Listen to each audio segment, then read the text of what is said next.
Hi, I'm Shannon Bingham, and today I am here with the one and only Glen Lambert. Good morning, Glen. Good morning, Shannon. You are a mastermind when it comes to getting people together, connecting people. You are just incredible. So tell me a little bit about what brought you to this moment today. Oh man, that's a good question. Real good question. I wasn't expecting that question. Yep. So thank you for having me on, Shannon. Thank you for, taking your time out of your day for me. Of course.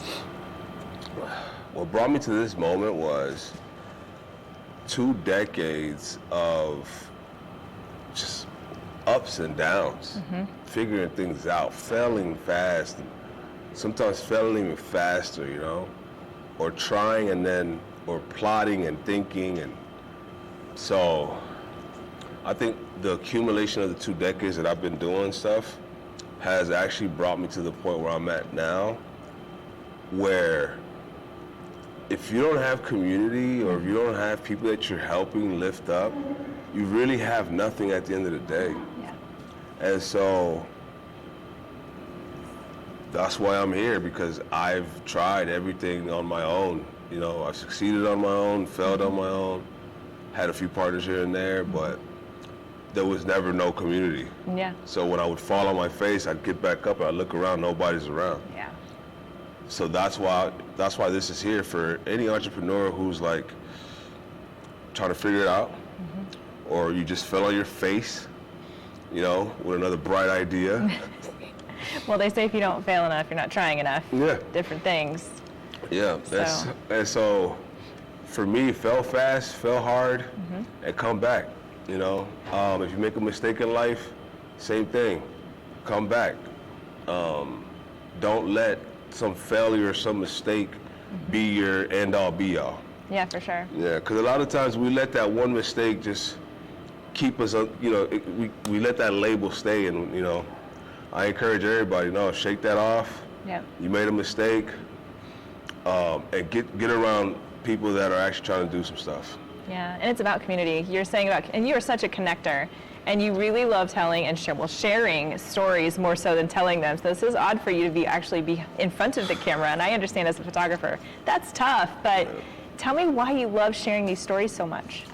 So the storytelling, I'm actually a journalist. Okay. But I'm also an investigative journalist, not officially though. So I've been writing for a while. I do screenwriting. I wanted to be a Hollywood producer. So yeah, it was already in me to be a writer. I was a poet when I was a kid. So I did a lot of writing, and that's storytelling in itself. And so the reason why I love to tell the stories, I want to tell the stories here, I've been telling the stories here, is because if I don't do it, who else is going to do it, right? If you don't do it, who's going to do it? Yeah. So people like Sandy Spady, Mr. Vendeeb, yes, all these great people that are telling these stories, they're my heroes. You're my hero. Yeah, because you guys are the perfect people to get it out of people, to bring them on a stage and have them talk about their life stories or their life challenges.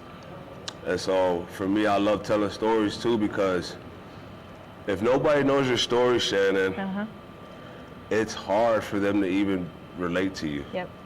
Once they know your story, it doesn't have to be their, you don't have to share the same experiences, but now I know your story. Yeah. So I think storytelling and promoting and spotlighting everyone is a good thing. It's not the norm. Nope. But I think it's a good thing though. So speaking of stories, you have one.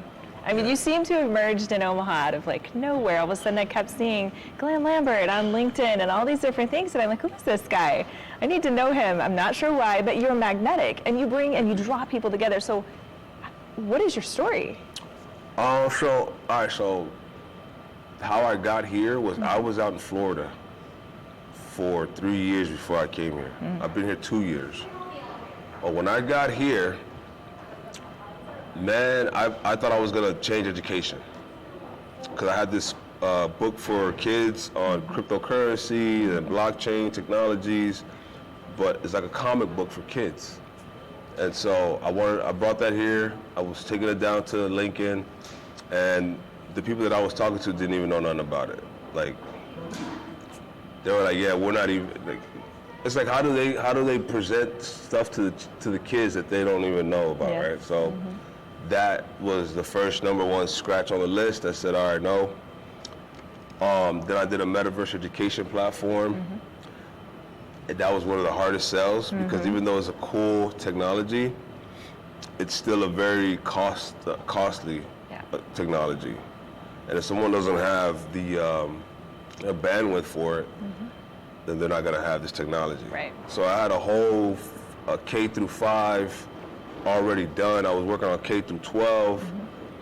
And that was my first year here. So I'm over here getting beat up, knocked down, no. And so then we ended up taking over 1 Million Cups from the old group. Yep. And I had already been coming to 1 Million Cups.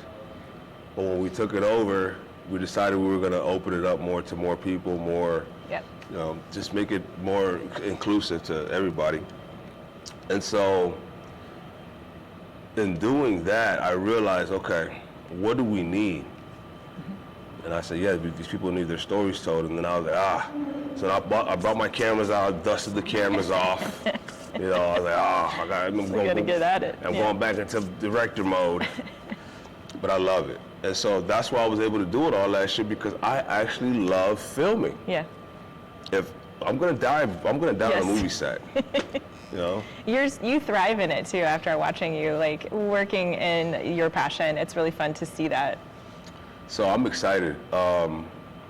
That part of my story is I got away from Miami because it was already too busy. Yeah.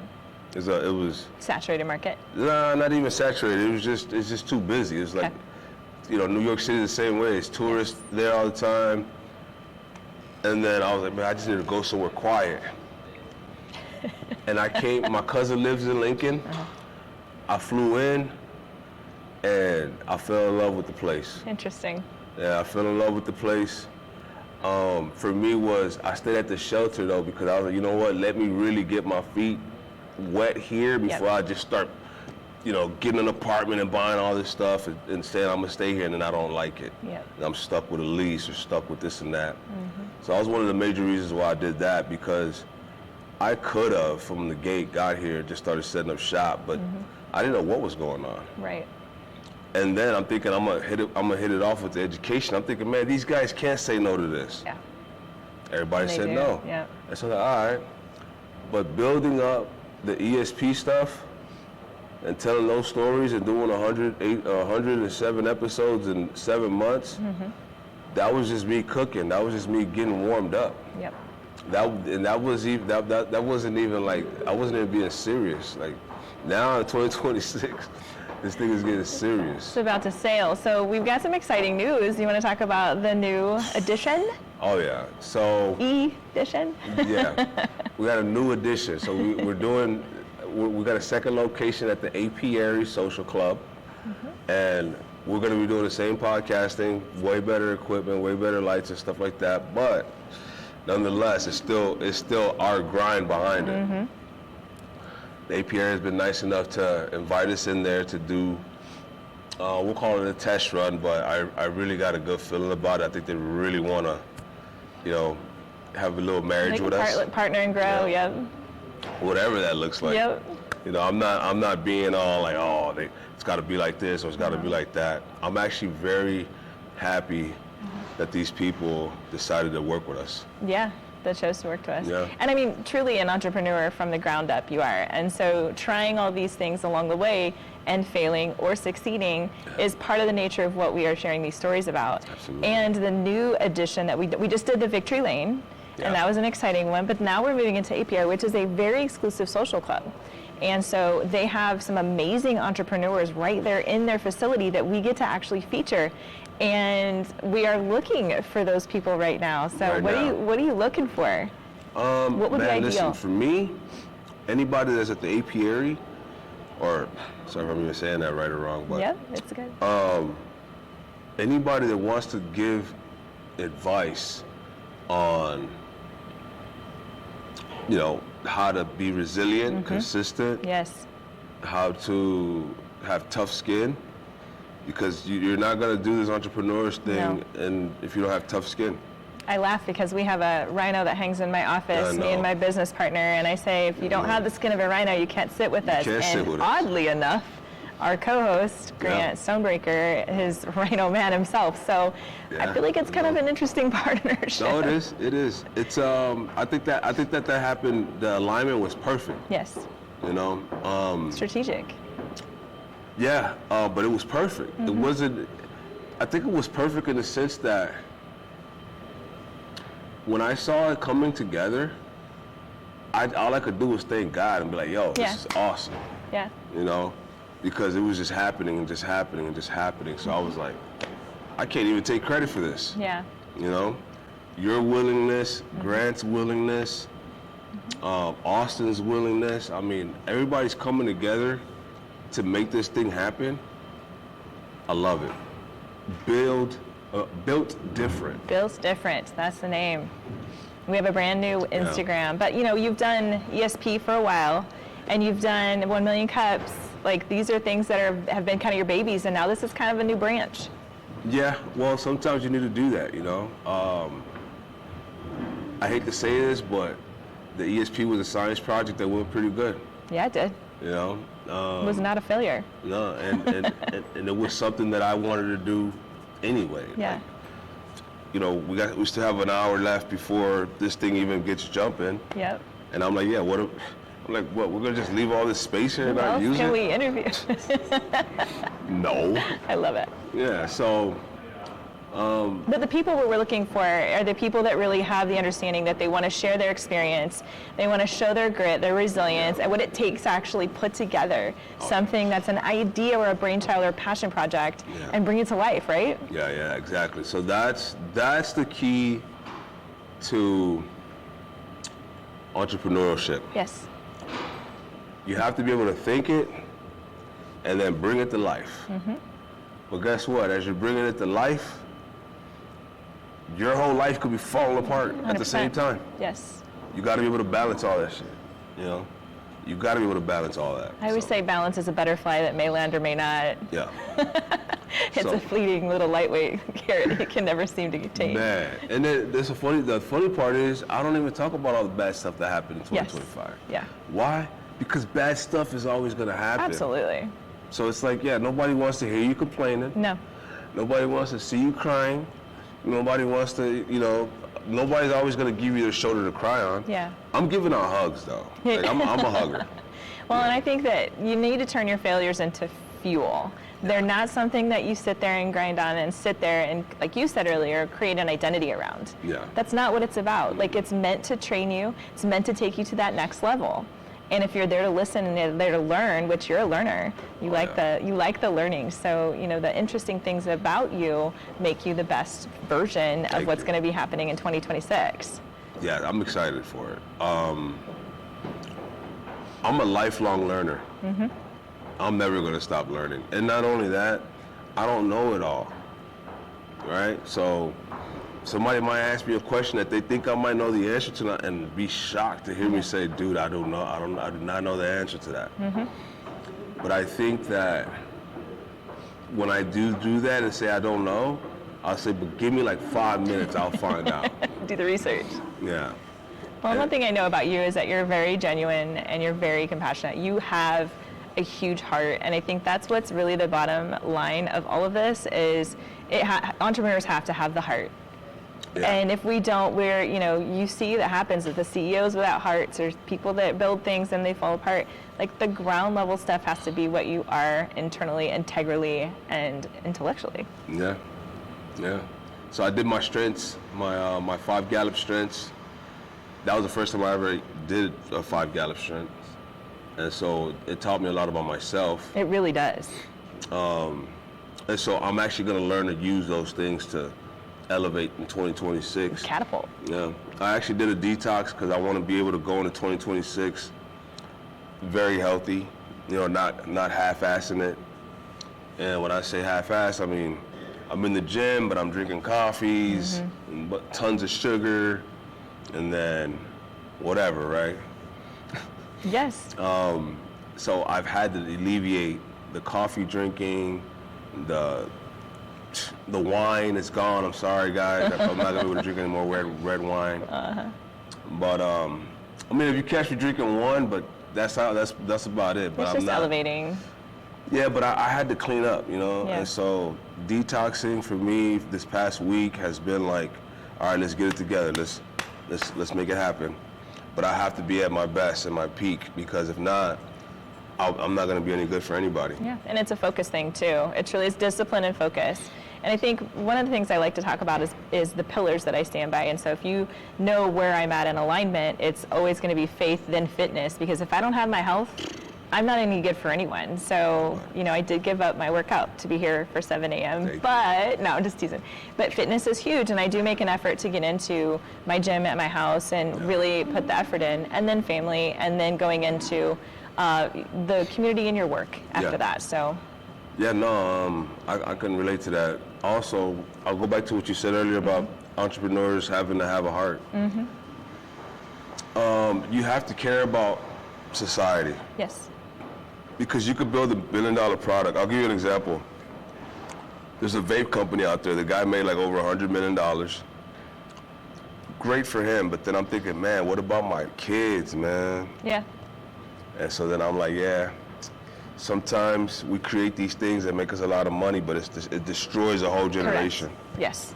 And so I think more consciousness, entrepreneurship. That's good. More, I like that a lot. how do we make the world a better place? Yep. Entrepreneurship.